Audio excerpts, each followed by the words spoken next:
And we're live. We're It's a live. big kennel of yours. Yeah, it's not the kennel. What's going on? Well, Wow. first of all, say hi, Jared. What's up, everyone? There's Jared. Hi, Jared. Jared's a Ricky guy. And his girlfriend works here at St Hubert's with my wife, so he came in. I informed him the in-person pod experience is not particularly good because you can't hear anybody but me. It reminds me of when I did the pod in somebody's living room for a donation at one point, or dining room. I'm not in the kennel because the kennel's like getting cell and Wi-Fi in the kennel was not good. I could tell when I streamed last night that it wasn't good. So I'm in an office. Wow. Yeah, but I do Lying to the have listeners. I do Yet have many. again. Yeah, I do have many photos and videos of myself in the kennel. And my sleep, I posted my sleep from my Apple Watch. Not really as bad as I thought it would be. You know, it says I got 6 hours and 14 minutes of sleep, which is Okay. not bad. No, you you can know, work with that. yeah. You wonder with all the barking if like to them it's just like other people talking. I'm sure. Well, because in the middle of the night with everybody barking, like it did not seem to bother her. It did bother other dogs. She didn't get up at all. Was it a bother lot you? of barking throughout the night? There was a thing like what it is. It's like this. It's like dominoes almost. Because one will do it and agitate the other ones, and as soon as you hear one do it, you're like, it'll stay quiet for a half an hour. And there was a dog that was right next to me that was that started just like crying at 3 a.m. and would not stop. So then everyone else did. She was cool, you know. Did Are you we feel ready the to go? urge- Did you What's feel the that? urge to bark at any point? Did I feel the urge to bark? I thought Yeah, about like when it. you were with them. Yeah, I You were thought like, about I'm it. one of you. Yeah. Sort of like a Dances with Wolves situation. Yes. By the end, instead of her coming home with me, the ideal ending was me staying here with Staying. them. Sorry, Val. I'm one of them now. I'm one of them. Yeah. All right, here we go. The Rights to Ricky Sanchez podcast is presented by DraftKings Sportsbook. Sign up for DraftKings Sportsbook by using promo code RTRS and brought to you by LL Pavorsky Jewelers, or Rights to Ricky Sanchez listeners. Go and get engaged. Big Barker Therapeutic Dog Beds. Get yours at bigbarker.com/Ricky. I slept on one last night with a dog. The first time we'll get into it later. Kornblau and Kornblau, Wait, the official. you and what? the dog slept on the bed together? Yeah. Same yeah, bed? pictures. Same bed. Wow. Yeah. Wow. I put it into the kennel and she got on it immediately and looked up and was like, I don't know where you're going. Yeah, we slept on it together. New dog. Wow. I'll introduce her at some point. She's right next to me right now. Kornblau and Kornblau, the official law firm of the process, and Surfside Iced Tea and Vodka, the official sponsor of the Corner 3 newsletter with Zoe. Subscribe at rightstoRickySanchez.com/newsletter.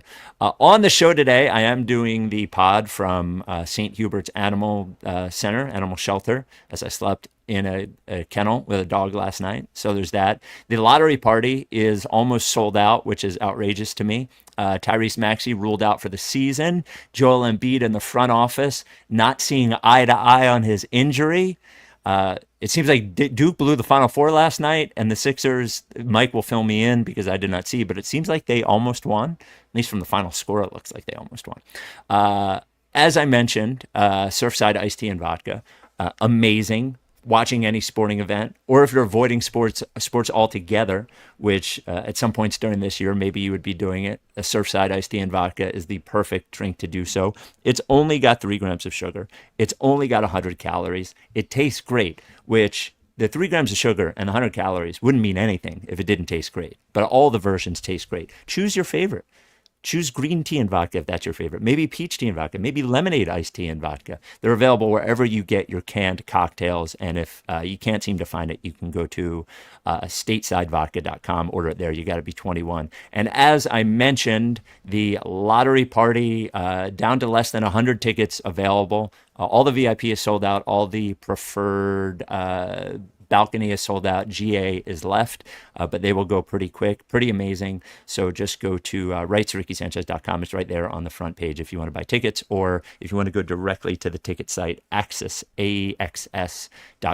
and search Rights to Ricky Sanchez. Without any further ado, Amos and the chef. Larry, sweetie, the man is here.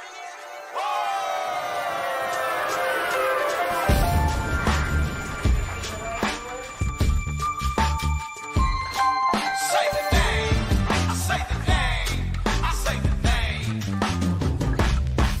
We were right, y'all. We were right. Even when it went wrong, we were right. We was right, y'all. We were right. So say the name. Say the name. We were right, y'all. We were right. Even when it went wrong, we were right. We were right, y'all. We were right. So say the name. Say the name. Say the name. Say the name. Say the name. I say the name. I say the name. Say the name. Rights to Ricky Sanchez forever. Uh-oh. Welcome to the right. Can you hear me okay? Yeah. Yes? Sure. Oh. It's a little no? jittery. Okay. Welcome to the Rights to Ricky Sanchez podcast. I'm Spike Eskin, along with a guy who did not spend the evening in a dog kennel. That is one Mike Levin. Can confirm. Did no not. lies detected. Did not. So I will get this out of the way in front. It'll be the last time I mention it. I spent the night last night in a kennel at St Hubert's in New Jersey to raise money for St Hubert's. Thank you to everyone who's donated. With the match, raised over $16,000. I did, and Ricky People did. Without the match, over $10,000. So that was awesome. I will put the link. You can donate through Sunday. I'll put the link in the show notes and in the chat there. But thanks to everyone who donated. That right there is Camilla, who I spent the No. night in the Nope. Oh, that's not Camilla. That's No. Jared. That's That's Jared. Jared. Yeah, that's Jared Jalen Hurts jersey. That's Jar- definitely a human man. Yeah, that's a human man. Shoot, that is. Jared's And girlfriend you can't works tell the here. difference anymore. One night in a dog kennel, and you know Everything's you the can tell same to difference me. between human and Yeah. dog. Oh my god. You know how people, when they talk about race, they say, I don't see color. I actually God. don't see species. Oh jeez. Yeah, I don't see Oh, species. boy. Dogs, humans, everything the same. Camilla, come here. Come here. Hey, Camilla. Come here. Come here. She's sleeping. Here. You want to see her? There we go. Camilla. You want to? That's There she okay. is. Finally, we get eyes on a dog. Yeah, there she is. That's nice. Okay, so you met her yesterday and then slept on a dog bed with her. Yeah, so thanks to Big Barker, who gave the beds for everyone, got a Big Barker to sleep on. There were 7 people who did it. So I did meet her yesterday. And actually, if I hook up her leash, she'll do it. I met her yesterday. We spent the day together. We watched Best in Show, which I had never seen before. Good movie. Sure. Went for a couple walks. Had snacks together, whatever. They had activities for us. And then spend the night in the kennel, 11 o'clock bedtime. Yeah, basically before midnight. It's a beautiful romantic story you guys had. Come here. Little You one wanna night say hi? stand There we go. Come here. on a dog bed.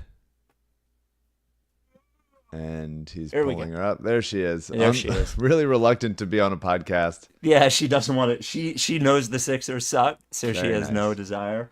Powerful dog. Yeah, she Sturdy. is available for adoption. By the way, she's probably like 35 pounds. She's like 2 years old. She came from Alabama. A lot of Northeast shelters, and St Hubert's does this. They take like plane flights full of, because there's a lot of stray dogs down south, and they don't have room in the shelters. So that's where she's from. She got here about a week ago. She's about 2. She's a good girl. You can go back and lay down if you want. But we did have a good time. So there we go. Great job. So, thank you to everyone who donated. Appreciate it very much. What do you want to talk about first? Do you want to talk about the lottery party? You want to talk about the game last? I didn't see any of the game last night, obviously. The game was good. It was a perfect loss. Ideal loss. They took the lead a couple times. It was a really nice. I thought it was a good Quentin Grimes game in the sense that obviously had 28 points on 10 of 18, 6 of 10 from deep, but it wasn't the Quentin Grimes as number one option game. It really was. It felt like this is him doing off-ball stuff. A lot really? of playing that way. I thought it was nice. Because the box score looked like it was a Quentin Grimes #1 game. But watching a lot it of it didn't was feel like that way. a lot of it was like quick decisions. Yeah. I think the fact that he only had 2 assists indicates and 3 turnovers. He just didn't have the ball in his hands too much. There were a couple times when he danced with it, but really not all that much. The ball, he went up with it pretty quick when the ball got to him, which I like to see. He challenged Gobert on drives a couple times, had some success. Just really nice. It was a good, clean. This felt like an NBA game, whereas some of the times that the Sixers have played over the last few months, it does feel like a G League game. Jared Butler was awesome. He just has such beautiful touch inside and really nice composure on drives. He finished a +15 in a game they lost by 5. I was Bona because we didn't get to talk about the Bona Milwaukee Giannis game was obviously excellent. Yeah. He had 28 points on 13 of 15, just did everything right. Has been getting a lot of steals and blocks, getting his hands in there. Obviously, Giannis did his thing and had one of the best individual games of all time. Yeah, which is fine. I guess that happens sometimes. He's very good. But I thought Bona gave a funny post-game quote where he was like, I thought I was doing a good job on him, and then I looked at the box score, and I guess I didn't, which is relatable. It does remind me of, I mean, it doesn't remind me of this, but it makes me think of when Iguodala had LeBron in the finals, and everybody would talk about what a great job he did on LeBron, and it ended up helping him get finals MVP. And you looked at LeBron's line and you're like, well, he looks like he had a pretty good game. Those players, I think all you really have to do is make them work for it. I think it's very hard to keep them from getting their numbers or whatever. But, this was, I would say, not a good Bona game. Okay. He looked sort of on skates a little bit defensively. He looked really small against Gobert for obvious reasons. You kind of wanted him to beat Gobert with effort and athleticism and youth, and just sort of like beat him down the court a couple times, beat him to balls. But he really didn't. Gobert just like imposed his will, ended up finishing with 23 and 19, missed 1 shot. That's kind of what Gobert does. I'm playing against Gobert in the fantasy basketball playoffs. I have Adem Bona. He did help me out on that Milwaukee game. I'm playing against Legs in the championship. It looks like Legs is going to win. I would say he's a heavy favorite right now. God bless him. I love Legs. He's playing his ass off. But yeah, Bona came up a little short for me yesterday after he's playing his ass off. Legs is playing his ass off. He's getting on the ground. He's diving for balls. I appreciate it. I respect a good game. It was a great Yabusele game. Had a couple like rolling down the lane dunks. That's always fun to watch. Live Ricky Six's Gershon Yabusele, in case anybody was wondering. Yeah, it's funny to see, like, because you've seen him do it all year long, right? And he started doing it, like dipping a toe in back in like October. But it's like when he gets a smaller guy on him, you're like, okay, his whole ass is going to go into that guy's chest. Yep. And then he's going to like just take him into the paint, walk him down there, and put up a nice little baby hook. And he seems to be shooting like 95% on those baby hooks. He's a really skilled offensive player. Do you know what I mean? He's not. I'm not saying he's a #1 option or anything, but he looks very competent in everything he does offensively when he does it now. You know what I mean? Like, he's a competent shooter. He's competent in the post. All those things. He's good at all those things. Passes it, moves it. Hit like a turnaround jumper with the shot clock expiring from like 18. That was nice. But he was back. It seems like over the course of the year, he's back down. Like, okay, he gets like bigger and bigger guys that he feels comfortable sort of backing down. Yeah. And on this one, he had Julius Randle. And Julius Randle's a big dude and strong and also a tank. But just no match for Gershon's ass. Yeah. Just absolutely put him back there and hit him with the baby hook and went, and it was nice to see. It was a nice Gershon game. I think he's a really good player. His stock has, he's not going to get $20 million a year, but as like a 7th guy, 8th guy on a good team, I think he's going to fit somewhere. I hope it's here. He feels like a 2 for 12 or 2 for 16 type guy, right? That'd be great. That'd be great. It was probably Lonnie Walker's best game as a Sixer. Yeah. I don't like that guy. still don't believe it. Nah. He's not a he's just not a scorer. Like he hit a couple like really impressive step backs, a couple like little movement shots with nice touch, but he's just not like a score within the flow of the offense guy. And you just got to be so good to like demand control of the ball that way. He made life hard on Ant. Ant played amazing, especially in the fourth, and hit some crazy shots. One with the game, it was like a 2-point game, and So it was close toward the end. Oh yeah, Okay. yeah. I mean the Wolves got up 10, and then the Sixers kind of inched their way back with defense and got a couple steals. Wolves got sloppy with the ball, and then they Grimes started hitting, and that was they went up 1 for a little bit, and then some Gobert rebounds, put it backs, and then Ant was a 2-point game. Ant's trapped, shot clock winding down. I think Ant thought he was going to get fouled. There was I think 13 seconds left, and then the shot clock had like 3 seconds left, something like that. He thought he was going to get fouled. He doesn't. He's like trapped on the foul line, extended, double team, kind of like takes one dribble, pull up in front of 2 guys, and it goes right in. The crowd just like groans. I think a lot of people in the crowd were probably happy about it, whether they're Wolves fans or not. Right. But impressive shot making from our guy. I really like Ant. He's such a fun guy to watch. He's just a really delightful player. Well, we were talking in the last spot, by the way, about 2 guards. Like that guy's a 2. Yeah, the ultimate. Yeah, Yeah, He's yeah. the ultimate two Straight guard up in the NBA right now.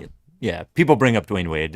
He's a much better 3-point shooter than Wade was, but like physically, they remind you how they play reminds you of each other a lot. Yeah, absolutely. I think Wade would have been. I mean, so much of the 3-point shooting stuff Is now when you is played. just like it's the Yeah. culture that is like what teams are scheming guys to get, whereas that Wade did not play in the NBA when that was the case. Yep. Yeah, it was a good game. I loved it. A couple nice moments for Colin Castleton, which is cool. Good to see him. Yeah, I don't believe that guy exists. To be honest with you. He's Seeing fine. his picture. He's totally Yeah. serviceable. But went to Florida. Was one of the. There's a couple big white guys on Florida right now. Colin Castleton was one of those big white guys before. Who was the guy when I was young? Andrew DeClercq. Do you remember him? Or was he before your time? Yeah. No, he's on the Magic. Yeah. Oh, okay. Yeah. A couple of nice moments for Hood Schifino. A couple pull-ups. Marcus Bagley. A couple of nice putbacks. I appreciated that. Not a Justin Edwards game. Ricky Council barely played. It was just like the guys that are here are playing hard. I like to see it. If you could say like who are the keepers right now for me, Butler is definitely a keeper. The guys I'm talking about like non-roster guys. I would have liked to see Chuma stay. He signed a rest of the season contract with the Cavs. Yeah. And yeah, O'Shea Brissett is gone. Like I've been finding it hard, and if I'm finding it hard, I imagine most casual fans are finding it hard to like keep track of who is still on the roster. Right. Yeah. Like the 10 days are expiring. The hardship exemptions are gone. Like who is here? Who was there?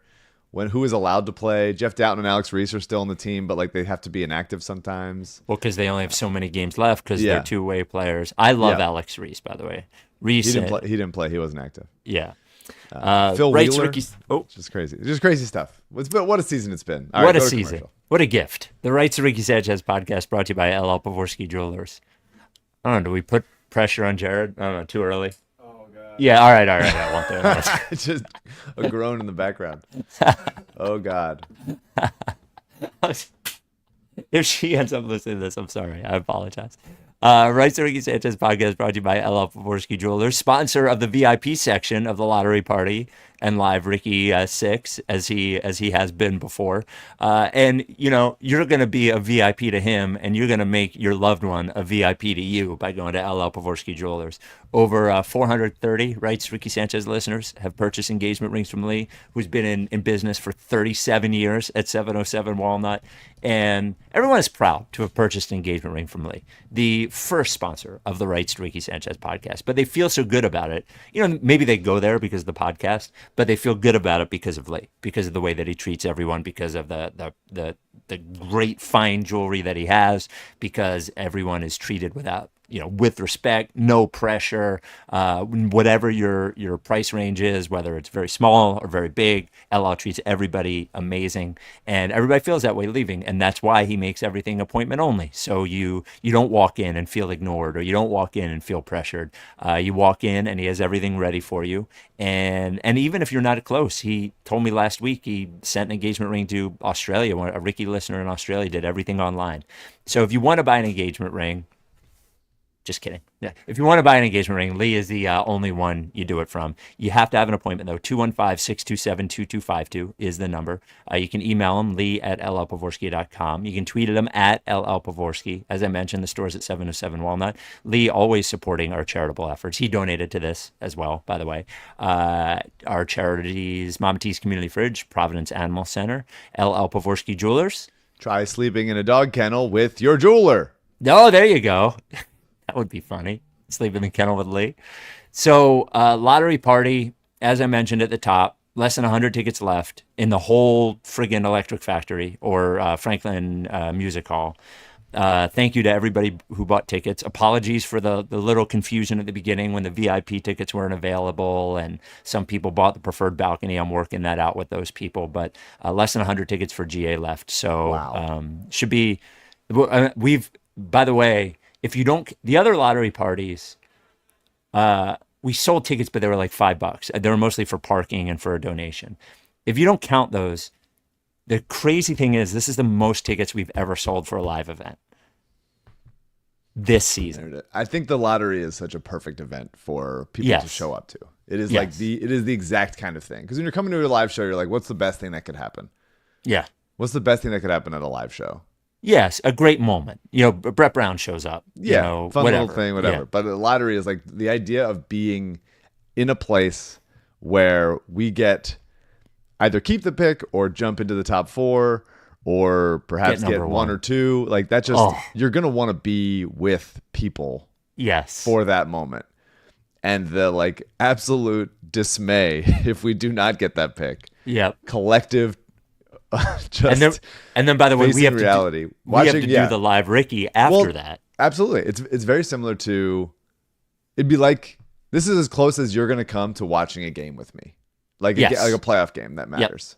Like I- one of the post game pods where you're distraught or excited. Yes. That's Yeah. what you're going to get on stage. That's what you're going to get. Yeah. Yeah. And Gershon Yabusele, unfortunately for him, He's gonna involved be in all there. of it. Yeah. He's going to have to make us feel better. Yes. If they lose the pick, I'm going to be like, Gershon, help me make see us the feel light. better. Please, Well, and the God. other funny part that I mentioned is if they get like a top 3 pick, salary wise, I don't think they can keep him. Yeah, it's going to be because tricky that's no matter what. It's a $13 million, commitment. We'll see. Yeah. And the merch is, by the way, is going to be awesome. Great job from Tanner so far on all the merch stuff. So we will have, the way it's going to work, doors are at 6 so everyone can hang out. Oh, by the way, all the ticket sales benefit Providence Animal Center, Mama T's Community Fridge. All the ticket sales do. So the way it's going to work is doors are going to be at 6. The lottery explainer with Professor Jack and Mike will be at 7:30. So then you'll know, because it is a confusing thing if you don't know what to look for. So then you'll know beforehand what we want to see, what is good, what is not good, so on and so forth.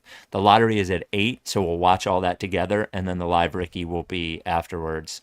It is really insane to think that we're doing a show right after it in front of people. Yeah. Right after. Right after it. So, If they lose the lottery, yep. if they jump out of the top 6 and Yep. lose the lottery, Yep. and you want to leave, that's okay. No, it's not okay. You got to stay. Don't feel obligated. You I got to might stay. leave. I might leave. You can't leave. I might leave. It's CJ in a Mike mask doing the rest of the show. You're already there. You showed up. The lottery's great. Hopefully, we keep the pick. Hopefully, we jump, and we have a great time talking to Yabusele. But if it's a disaster and you need to be alone, I understand. Well, Ike will be there again because we'll have to do our show from there beforehand. So if we Your do get show. number one, yeah, my afternoon show, The afternoon show. the WIP afternoon show. So we will be there, like by the time you come in, that show will be over, but Ike and Jack will be there.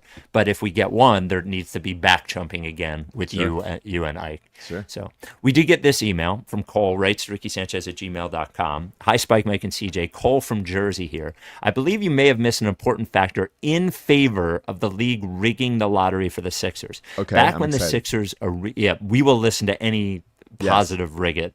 Spin it. Yeah. If you want to spin it, the voicemail and the email is almost a guaranteed get on right now. Spin it, rig it. Back when the Sixers arena story was developing, there were reports that Adam Silver intervened in the arena dispute. The NBA was in favor of the Sixers sticking with Comcast, especially considering the recently signed TV deal with NBC Universal, owned by Comcast. Correct. Given this, has Harris Blitzer already given the bribe necessary by giving up an independently owned arena and the Yes. value that comes with it? Would love to hear your thoughts. Love the pod. Keep up the great work. I've been listening since you made me search the internet for hours for Blark-related draft information. Also, related question, isn't Wemby just Blark? Wow. Yeah. One of my favorite emails. It's a good theory. This is great. It's Great a good theory. Yes. So anytime you can give me like, hey, it's like corporate business, and Yes. I'm like, of course, Of course. Yes. that's what it was. I should have this thought time of that. this time it can work in your favor. For us, Finally works for one of the everyman. absolutely, we Yeah. needed it. Yep. I love that. I love that there's a handshake deal on the Comcast side with Dave Silver and Josh Harris to say like, all right, just don't do the arena. It's fine. Very good. Just stop trying to lobby the city council. Yep. Just fucking chill out. We'll give you Cooper Flag. It's all good. That is Yeah. great.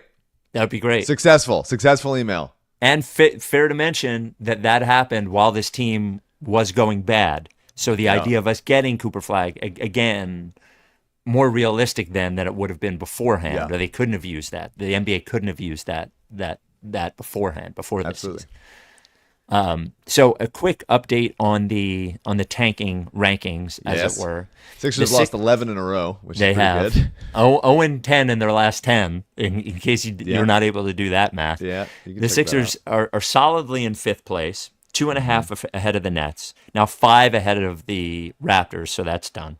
Well, there's only 4 games left in the season. Right, so that's done. That's what I'm saying. But we are still a game and a half behind New Orleans for the 4 seed. New Orleans plays Milwaukee twice, Brooklyn, Miami, and the Thunder. That's interesting. Well, because really the Brooklyn, who knows, You need Miami, who knows, and Milwaukee, who knows what they're playing for at the time. You know what I mean? The fact that there's 2 games against Milwaukee, it's hard to beat a team twice Yep. like that in Unless such you're short trying in- to lose. in 4 days, unless you're trying to lose. Right, Obviously, yeah. New Orleans has shut down a lot of their players, but Jose Alvarado is still playing. Jose Alvarado, who I've picked up on my fantasy team in dire straits this Yep. last week.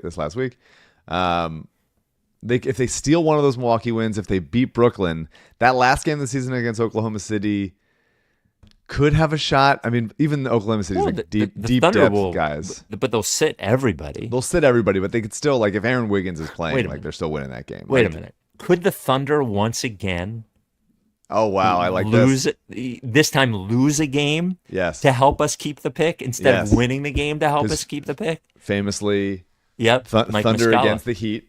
Yep. In the bubble. And the last 2 teams that they play are the Thunder and the Heat. Come on. The last 2 teams the Pelicans play, Thunder and Heat. So in the bubble, Mike Muscala Meant hits a to be. 3 to win after, and Tyler Hero misses, which allows the Sixers to keep their top 20 protected pick and draft Tyrese Maxey. Could this happen? Could we depend on the Thunder and the Heat shenanigans to have the Sixers jump not from 5 but to 4? Even if it's a 4-4 tie, then that becomes, the odds are slightly better. Yeah, so here's what happens, just so everybody knows, if it's a 4-4 tie. If it's a 4-4 tie, there's no, because people have been talking about tiebreakers, there's no reverse tiebreakers on this, though it would be hilarious if a team was actually punished for beating the other team that they're tied with in the lottery. The way it works is you split the difference with the lottery balls, so it actually changes the odds.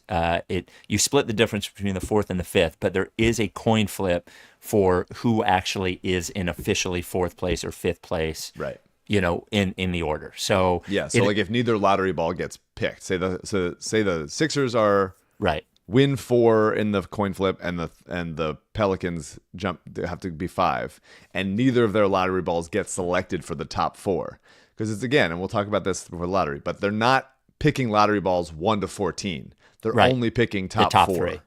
Top four. And so if neither the Sixers or Pelicans get picked, then the coin flip matters because which order they sort of drop down in from there. Yes. And then if they're tied for fourth and fifth, all of the odds you see for keeping the pick and top 3 pick and top 1, those are actually wrong because it splits the difference between 4 and 5. Oh man, if they can get to 4, that would be so big. We got to get to the commercial. I need the commercial. Yes, I absolutely. need the commercial, which is before the top 3. Before we talk about Big Barker, Jared, you're welcome to stay, but you're only hearing one side of the podcast. I want you to know that you don't have to stay. Yeah, like I know that there's like, yeah. There's like weird pressure. I don't want you to feel that. I know it's weird to only be on I think one you're making side. it weirder making him be on camera for this part. Well, I'm doing my best to infer what Mike's saying. infer what Mike's saying. Yeah, he can it's guess. If impossible. he's been watching long enough, he can Yeah, guess. yeah. So you're allowed to stay. You're allowed to go. I'm not going to feel any differently if you go. I just wanted you to feel that. So, yeah. I'm gonna see if my girlfriend wanted to give me a tour about St Hubert's. Oh yeah, you're gonna go get a tour of St Hubert's. Yeah, you can see where I slept last night. Yeah. Not that you care, but you can. All right. The remnants of the cage. Yeah, I'll see you before I leave if you're gonna be here. All right, Jared. But Camilla, Now he's you just have chatting. to stay. Yeah. There's Jared in the Jalen Hurts jersey. Shout out Jared. Guest host of the Ricky. You can put that on his thing. Rights to Ricky Sanchez podcast brought to you by Big Barker Therapeutic Dog Beds. Thank you to Big Barker, by the way, for providing the beds here at the Slumber Potty at St Hubert's. Now, you knew I screwed my back up about a week ago, and it's been getting slightly better, but it's still in an iffy position. So sleeping on the Big Barker last night, which I did sleep with the dog, was the ultimate test of the Big Barker, and I feel fine. I'm not lying. I legitimately feel fine. I feel no different than I felt yesterday. So I slept on a floor in a kennel with a dog on a Big Barker, and I feel fine. Just shows like the difference between Big Barker and every other dog bed is this is a real bed. If it can support me, a 150-pound human, it can certainly support your dog if your dog's that big, or Camilla's about 35 pounds, whatever. It's going to keep your dog like joints feeling good. Like if your dog is young, start that dog on a Big Barker young to keep that dog moving around like they're young for a long time. If your dog is older and already getting those creaky joints, sleeping on a Big Barker will make them feel better. Penn Vet did a study and shows all of these things: reduction in joint stiffness, reduction in pain severity, improvement in gait, all those things. Go to bigbarker.com/Ricky. That's bigbarker.com/Ricky. You get the Big Barker. By the way, if you adopt Camilla, she goes home with a Big Barker. You get a Big Barker. You get 2 processed pup patches, a black and white one, a red, white, and blue one, a bunch of stickers, but you get a bed that is going to make your dog healthier and happier. And that is your entire job as a dog parent. There's a 10-year warranty. The foam won't flatten or they replace it for free. A 1-year at-home trial. Try it for a full year. If you don't like it, your dog doesn't like it, they'll give you a full refund and they'll even pay for the shipping. Handmade in the USA. Big Barker Dog Beds. And I just want to say one last thing about this whole thing, and it is a nice thing that they did here at St. Hubert's. Sleeping, and the kennel was pretty big. I got one of the bigger ones. It's like 7 by 7 feet. Sleeping in one of those does realize, like, even in a nice shelter, the situation that the dogs are in. So anything that you can do, it sucks. Like, it sucks. They go outside, 2-3 times a day, maybe for 15 minutes. They're stuck in that little small place, and it's better than being homeless. It's better than being out there on the streets. But if you are thinking about getting a dog, there are tons available for adoption, more now than ever post-pandemic. There's not as many adoptions now as there were years ago, 4 or 5 years ago. So if you're looking for a dog rather than going for a breeder, adopt one. And it made me sad being in there with her, like that. I'll leave and she'll still be in there in that kennel. So anything you can do, please do it. One guy who is plenty springy, whether he sleeps on a big bark or not, is Tyrese Maxey, who was ruled out officially this season, even though Nick Nurse claimed that he did not know that he was ruled out this season. Nick Nurse not wanting any fines whatsoever, maybe partially responsible for the $200,000 one earlier this season. So staying out of the way. He is ruled out, or not ruled out, I guess officially. Shams reports he's out because of that finger injury. Yeah. This season has been a shame in a lot of ways. A shame for us, right? A shame for Embiid, a shame for Paul George, a shame for the organization. But when you think about Maxey, the thing that sucks for Maxey is I'm sure he will take lessons out of this, but it just seems like a wasted year of his young career, right? Because if he was on a bad team, at least he would know he was going to be on a team that didn't plan to compete.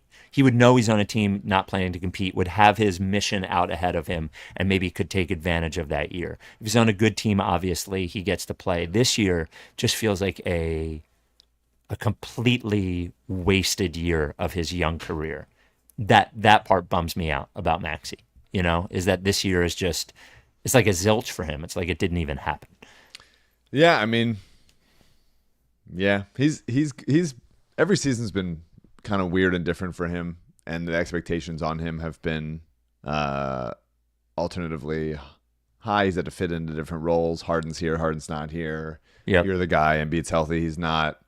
And this year was just, you could see he put on a lot of weight this offseason. You could see how much better he got as a defensive player this season. But you also saw how frustrated he was more than any other season, especially kind of right away. And I think the shot was weird. The shot selection was weird. He settled in eventually. Was weird, what'd you say? His whole being was weird. His personality. Didn't feel like was he was different. himself. No. There was some talk about he his parents are such an important part of his life, and they said he wasn't like playing with joy and so it seemed like he bounced back and ultimately accepted what this season was and. Yeah, but ultimately a bad year for him, all things considered. And he will, he's a guy that learns from shit, and that wants to get better, and that's going to take this into how he prepares for next season and everything. So I'm hoping, obviously, a lot of. I'm just assuming he's in the consideration of what next season looks like. So much of it is what's going to happen with Embiid, what's going to happen with Paul George, how's Jared McCain going to look on a full season playing, like hopefully on a team that is not horrendous. Who sticks around role player wise? Quentin Grimes, Yabusele, Kelly Oubre, that kind of thing. But I've sort of been penciling in Maxey for just another really good season, a bounce back for him in a lot of ways. But yeah, he needs to continue to get better on the offensive end and find different ways to score and find some in between game and find ways to. The frustrating thing was how stagnant so much of the offense was. Yeah. Back when it mattered. Just so much standing there. Confusing. And a lot of that was on Maxey. Yeah, confusing. It didn't feel like that's the offense Nick Nurse likes to run. So hopefully next season there's more creativity implemented. Getting Maxey McCain together, moving off the ball, having a ton of guys setting screens for them. It should look good. It should be really hard to defend. You should be able to get like the threat of both of their shots because both of them can get it off so quick.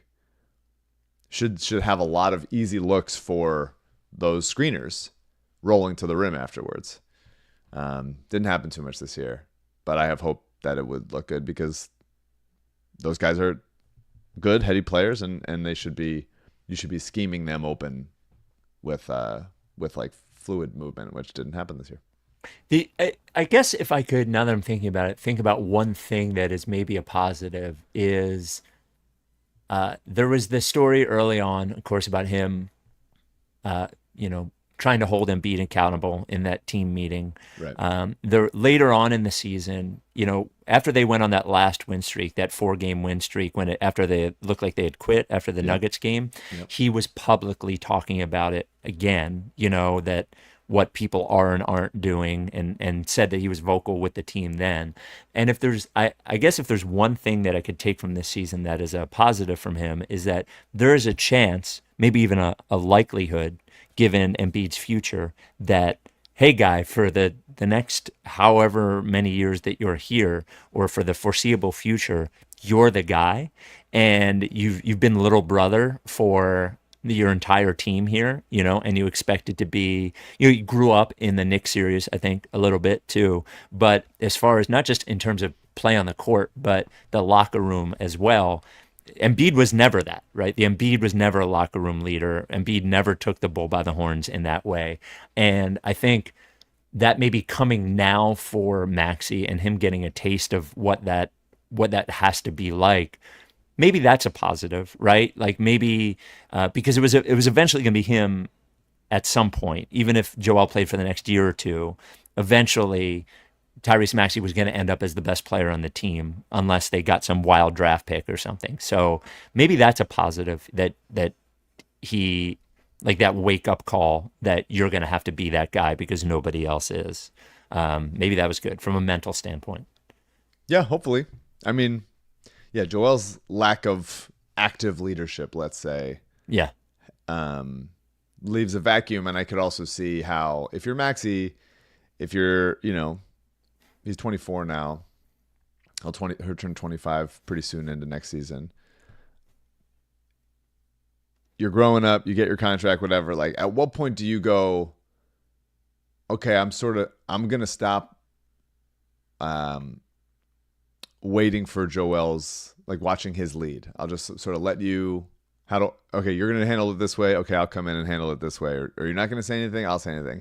I think hopefully next season, no matter what happens with Joel, Maxey gets to just be like, okay, I am the leader on this team on and off the court, and I am going to handle myself that way. And and if Joel's like kind of removed from the team or doing his own thing, then I'm going to be the kind of liaison between, here's me talking to the rest of the team and then me going to get Joel. And how I handle things with Joel, maybe some of that is in private. Maybe doing it in that team meeting wasn't the right way to do it. But me and him are going to have our relationship, and then I'm going to be the leader of the team to the team. I think that would be probably helpful. I think that if he's the tone setter, he's a guy that plays his ass off. I think McCain would certainly follow that lead. I think Yabusele and Grimes, if they're here, same thing. Like the team adopting Maxey's persona, rather than the sort of sluggish, occasionally mopey, finger pointy persona that Joel has had over the last several years. That's just a weakness of Joel. And if you go like, okay, Maxey's setting the tone, everyone's going to hustle their ass off and play like this, because Maxey is the first one in and setting that culture, then that's a big deal. And I would like to see that. Yeah, I agree. And you wonder what Embiid's career may have been like if there was somebody capable of doing that earlier. It's a bummer that he's not, but it just is what it is. Like it's not who he is. Yeah. If there had been somebody vibe-wise who could have taken the bull by the horns, because Ben was not that either. Even in his best as a player, he certainly was not that.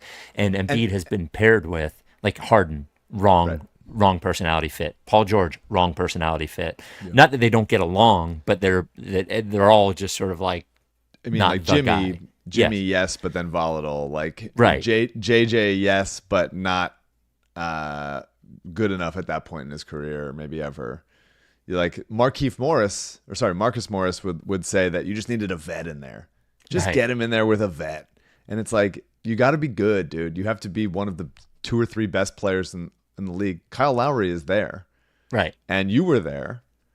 And plenty of other, Amir Johnson was there. There's some of the other stuff. Like, if they're not one of the best players, then it's just not going to work. And I think this idea that Embiid can be sort of, maybe as a rookie, or maybe if he didn't miss his first 2 seasons and sort of was a little bit more ostracized, and sort of found a rhythm of doing his own thing and not needing to be this vocal leader or whatever, or follow suit of anybody. maybe that would have changed early on. But at this point in his career, the last few years, like it's just he is who he is at this point. Yeah. So I think Maxey also is capable of being who he is, and so it'd be nice and I think productive for the team for him to become that guy. Yeah. Regardless of what Joel's future is. Absolutely. Yeah. Rights to Ricky Sanchez podcast brought to you by Kornblau and Kornblau, the official law firm of The Process. Adam Kornblau. Look, I know you hear and see a lot of advertising for personal injury law firms, but none of them are going to give you the one-on-one sort of service and communication that Kornblau is going to give you. None of them are going to give you the passion and knowledge of the topic at hand like Kornblau is. None of them are going to be obsessed with getting you what you deserve like Kornblau is. And here is the one thing that he can absolutely promise you that nobody else can or nobody else will, is that when you reach out to Kornblau and Kornblau thinking you might have a case, you're going to get Kornblau. You're going to get Kornblau. So many of these, I've talked about that, all that other advertising you hear and see for personal injury law firms, and you hear a disclaimer a lot of times, or you see the disclaimer on the billboard. This person can't actually practice law in your state. It's because all they're doing is trying to get referrals. They get the phone call to them, they ship it off to somebody else. That's how they make money. Kornblau and Kornblau, for 40 years, this law firm has been one of the premier boutique personal injury law firm in the Delaware Valley, getting some of the biggest results in personal injury, specifically medical malpractice, where they specialize in. You gotta go with a Ricky guy, and Kornblau's a Ricky guy. So whether it is medical malpractice, injured at work, slip and fall, car accident, whatever it is, if you've been hurt and it is somebody else's fault, you got to reach out to Kornblau. It doesn't cost you anything to reach out and talk to him. 215-576-7200. Ask for Adam, or email Kornblau, Kornblau at kornblau.com. Kornblau and Kornblau, the official law firm of The Process. I mentioned Joel. So Joel, and we talked about in the last pod, he's getting arthroscopic knee surgery, which is definitely going to fix everything, and he's going to be fine. There was some. I don't think this is surprising based on how we've been framing it, but I think just interesting that it was coming out. Sham's talking about the surgery, but then also the disagreement from Embiid and the front office about the way they should handle the injury. Here's what Sham said on ESPN. So Joel Embiid, really over the last month and a half, Molly, he met with tons of doctors, specialists, trying to figure out exactly where this goes. They looked at some radical options for that knee. That included options that would have sidelined him for next season too. But Joel Embiid, the Sixers, landed on arthroscopic surgery. This gives him a chance to potentially play next season as well, but it's his second surgery in 14 months. His knee just did not respond this season the way they wanted. So the Sixers, Embiid, they have to figure out how can they get him back on the floor like Joel Embiid. Which version will we get next season? That's the question. They've gone from a team that was in the title hunt to a team just scratching and clawing to keep a top 6 protected pick. And one thing as well to keep in mind here going into the offseason, there was some tension there between Joel Embiid and that front office. From my understanding, there were some issues. The team believed he needed to play at some points this season. They need to get his conditioning right through playing and getting better that way. He felt like he needed surgery. He ends up getting the surgery next week. We'll see where that goes. So Joel Embiid really. So there you go. First of all, those clips are always funny, by the way, out of when you're watching TV, you never notice the weird music behind it, but then when you play the clip, it's always like down, down, down. Yeah. I also thought the phrasing scratching to a team just scratching and clawing to keep that top 6 pick. Like, what does that mean? What is that? That's such a weird way of saying that. Yeah, they're like scratching opposite themselves and clawing themselves yes. so that they lose games, which they aren't. The player's not doing that. The coaching staff's not doing that. They're losing because they all have bad players now. It has been clear all season that there is a rift between Joel and the coaching and the front office as far as what to do about his injury. It's been clear from the way that they talked about it this whole time. Yes. And you wonder how much of that plays into his whole approach to the way they were trying to do it, right? Mm-hmm. Like, you wonder if his his lack of willingness to want to do it this way, maybe even hurt the results of doing it this way because he didn't want to do it. I guess what I would always go back to and say, Joel, if you thought that just getting a scope like this with a 2-month injury, 2-month return, if you actually believe this was the way to fix your knee, there's no doubt they would have done it. There was plenty of time to do it. Yeah. Do you know what I'm saying? Like, even you could have said, hey, I'm getting the surgery. They can't. Ultimately, Joel decides whether he's getting the surgery or not. So if For Joel sure. wanted to get the surgery, he could have gotten the surgery.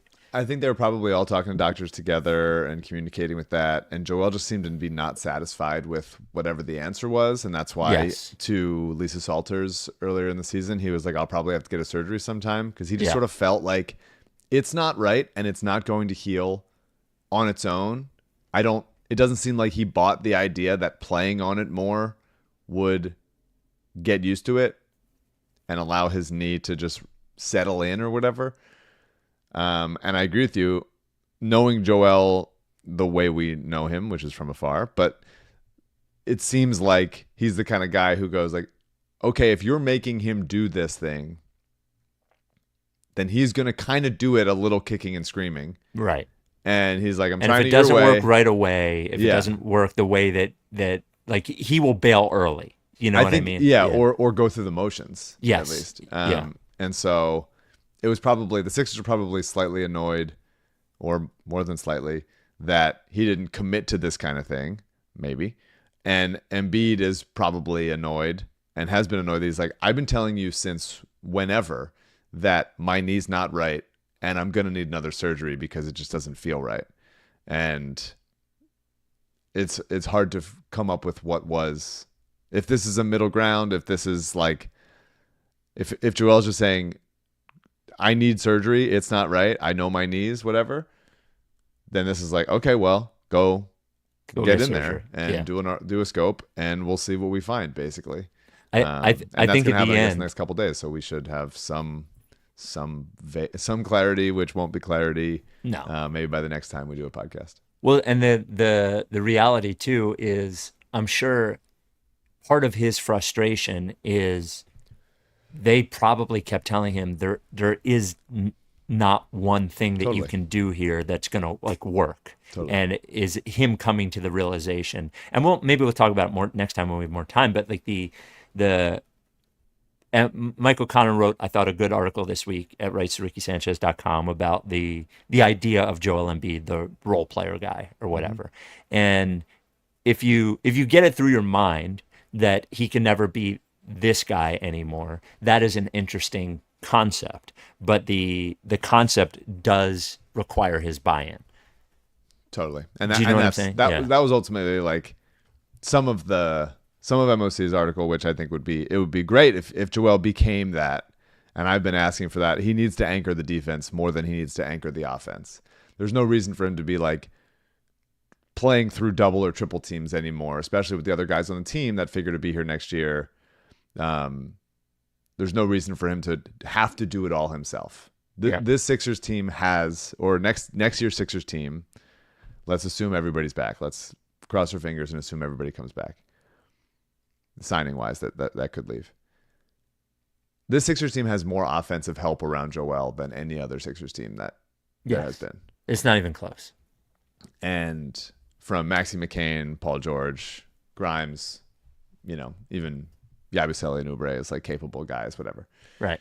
And maybe even Bona as a backup center, whatever. But there's just no reason why he needs to, in the games that he plays, which let's say maximum is going to be like 50 to 55 maximum.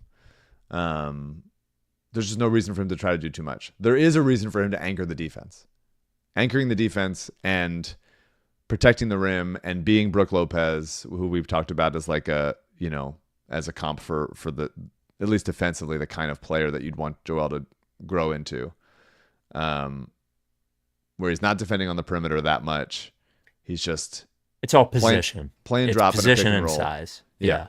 And he's so smart back there, and he can affect shots so easily when he's right. That you'd really want for him to be sort of, back half of his career Tim Duncan, who is, you can still give it to him in a pick and pop situation. You can still give it to him like, hey, face up. You're going one-on-one. You got Clint Capella on you. Absolutely. Like jab step, get to the line, whatever. I'm not saying he has to become like, current DeAndre Jordan on offense, where he's just screening 600 times and doing nothing else. But it would be nice if it's just like, even in the games you're playing, which will be fewer, just tax your body less, because like you got to trust your teammates more, and and where they are really going to need you, especially if it's a Maxey McCain backcourt, is defensively. Yeah, and by the way, I've said this before, you mentioned DeAndre Jordan or whatever. The big difference, there's a lot of difference between him and Joel Embiid, is Joel's skills will allow him to score without the sort of physical taxing that he does, because he's a great mid-range shooter. He can be a better three-point shooter than he is, or even one of the things that is super interesting about Brook Lopez, even though he's never missed a three against the Sixers, when you look at his percentages, like they're not particularly impressive. It's just that he's willing, he's quick, and he's good enough. And Embiid could definitely be that. I'm not saying he should become Brook Lopez, but the outline is there. Sure. Of him just putting less physically on his body, doing less, and still being an enormous plus for the basketball team. Absolutely. And if you're Joel and you commit to that as a 3-point shooter, just the way like that we've been asking anybody else to, if you're bringing Miles Turner out of the paint, if you're bringing Jaren Jackson Jr. out of the paint, then that leaves a lot more room for Tyrese Maxey to turn the corner off of one of your screens. Yeah. And then he's at the rim and there's nobody there to stop him. Like that's just the willingness, the quick decision making, like that was missing from everybody this season, of like decisive movement on and off ball, decisive passes, a plan. Everything has just felt really slow, and you would like to see a lot more just cohesion going forward, and knowing that, give up the ball, you're going to get it back. Like those kinds of things where it seemed like nobody trusted each other, and because they didn't really get a chance to play that much with each other. But also because there just was never a cohesive, agreed upon plan going into the season. And Joel just wasn't right. So if Joel gets better, if the scope works and he comes back next season and he plays 50 games, like in those 50 games, I need him to really, I've been saying this for years. I just think since Maxey like took a leap, maybe one of the earlier ones, you just need him on defense more than you need him on offense.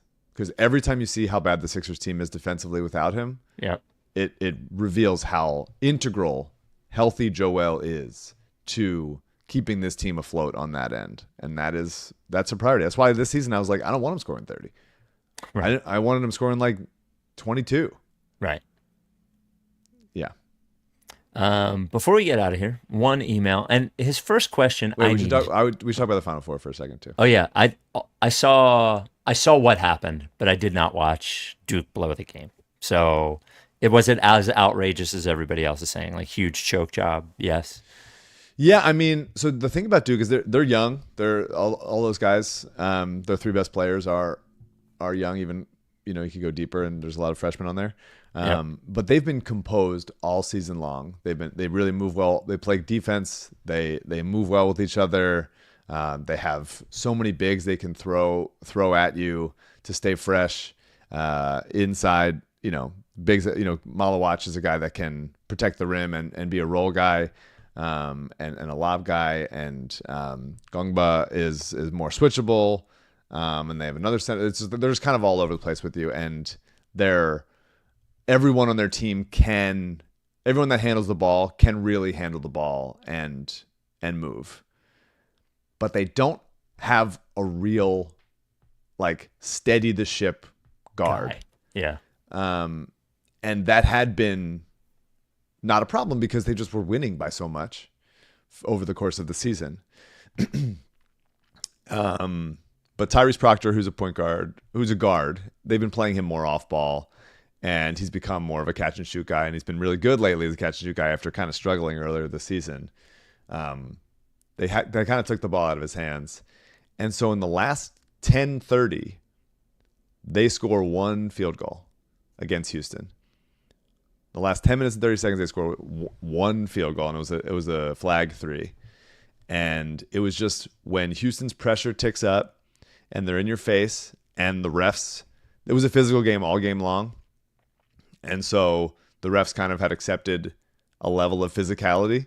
Mm-hmm. And then that sort of eventually got to Duke. Especially once they started took their foot off the gas, they were up 14 at one point. Duke was. And they just sort of like, we're not the team getting downhill. We're not the team getting in your face. And you took your foot off the glass. You play a little prevent offense, and all of a sudden it's like one mistake, one inbounds here, tipped by Malik Brown, a flying in for a rebound, JoJo Tugler with a big dunk. Like the sphincters got tight really quick. Yeah. And Flag had a real chance to. First of all, he's incredible. He played an incredible game. Is he like a number one on ball option, dribble through different guys, get you a good shot every time? Yet, probably not. He's got to improve his handle. But he was great all tournament long. He drives in against Jawan Roberts, who's a physical defender who is 6 years older than him, and gets a decent look in the paint. He was fading away, but it was still like he still got pretty close to the basket before he faded away. I think Duke takes that shot, but ends up not going in. And he's going to think about that forever. Like my first thought went to maybe he stays, which would be crazy. It would be a crazy decision. I think it's very unlikely, but after a loss like that, it is, I'm sure right now he's considering it. Maybe once the dust settles afterwards, he'll be like, okay, yeah, I made a Final Four. That's great. I'm getting out of here. I'm going to be the number one pick. I'm going to start the rest of my career. I'm going to make so much more money, whatever, blah, blah, blah. But to have it end like that after one of the best, probably the best freshman season since Anthony Davis. It's a tough way to end. It's a tough way to end it. I mean, he had a great game. The guy you're more concerned about is Malawach, who is 7'2". I know. Rebounding. I looked at that number. It was like absurd. Yeah, he got no rebounds. Like Houston just took away his like lob threat ability because they just had so many. Their defense is so connected. Those Kelvin Sampson teams that just have like wings flying around everywhere. Lob goes up, and all of a sudden here comes Javier Francis to slap the ball away from behind. Just like a ton of guys that are just connected on a string, and they hit enough shots to hang in there. It was a great game. It was a really, really, really good game, and Duke absolutely should have won. They were the better team for 35 of those minutes by a lot, but that's what Houston has done all season long. They did a very similar thing to Kansas earlier this season, and good for Jawan Roberts for hitting those free throws. Not a good free throw shooter. Had missed that exact free throw, I think, in the conference tournament. Just like it's not what it looks ugly. He's not going to be an NBA player, but like that's why I love college basketball, man, because like these guys just playing their fucking asses off, and it's really, really, it was really cool to see. I love the game. I can't believe that Houston won it. I really can't believe it. That was such a game that was like, okay, Duke's going to let go of the rope a little bit. Houston's going to come back. They're going to get it within 3, and then they're going to have to foul, and it's going to come up just short. And the fact that they won that game was just awesome. I loved it. And the Florida-Auburn game was also incredible. I kind of wanted to see. I was rooting for Houston. They're my favorite team left in the tournament. That's who I picked to win the tournament. I feel like I've picked them like 3 out of the last 4 seasons because I just love those Houston teams. Quentin Grimes, Houston guy, by the way, played for Kelvin Sampson a few years ago. But it should have been Duke, Florida. I was really like kind of getting excited for Duke, Florida, who were kind of the 2 best teams left. Yeah, you said that. For the last maybe 2-3 months. They've been like pretty clearly the best teams. And Walter Clayton Jr. is on a heater as a guard, as a shooter that we haven't seen in a really long time. Getting to the championship game. He looks good, dude. He's hitting everything. He's just on fire. He hasn't made a wrong decision. Like it's unbelievable.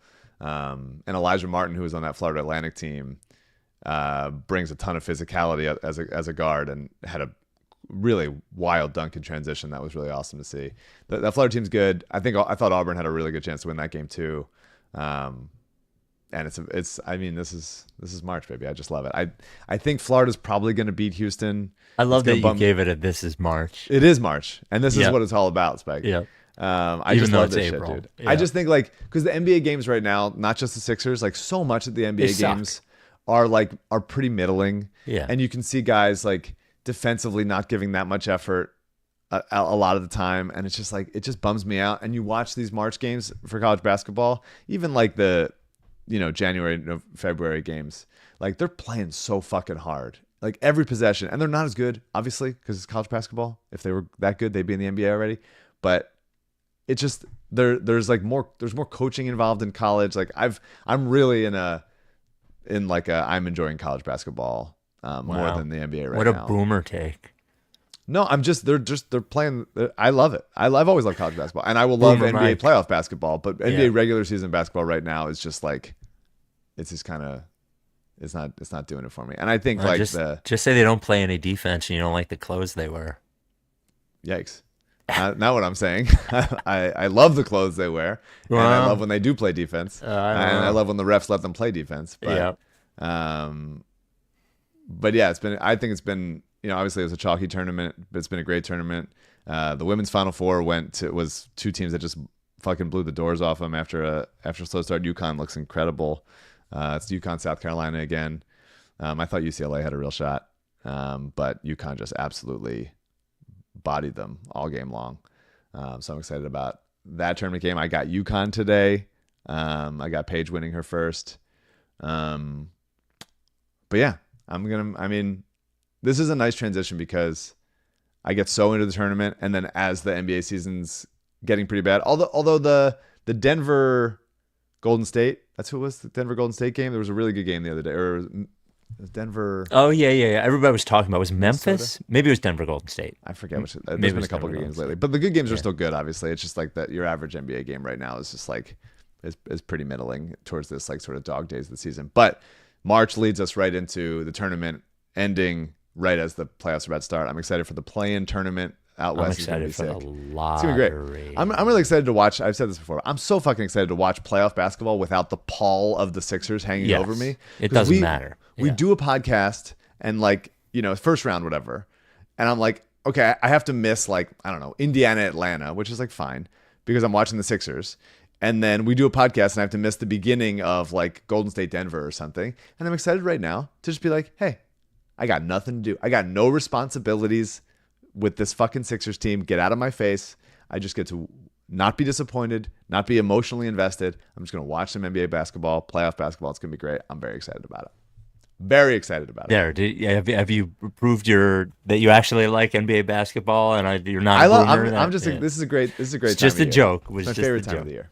I'm just happy. Happy guy, and good for the Sixers for getting out of my fucking face. Thank you. If you're thinking about going to the lottery party, get the tickets before they're gone. Less than 100 left. And if you're listening to this on Sunday, still taking donations for the St. Hubert's fundraiser. Thank you, everybody who donated. Really awesome, incredible. And if you need a dog, 35 pounds, come adopt Camilla. I will pay for her adoption fee. She goes home with a big Barker. She's at St. Hubert's. She's 2 years old. Does she have like secrets about you that she knows that she could then tell? Do you her know? new Let's owners? see. Do you know? Where is she? There she is.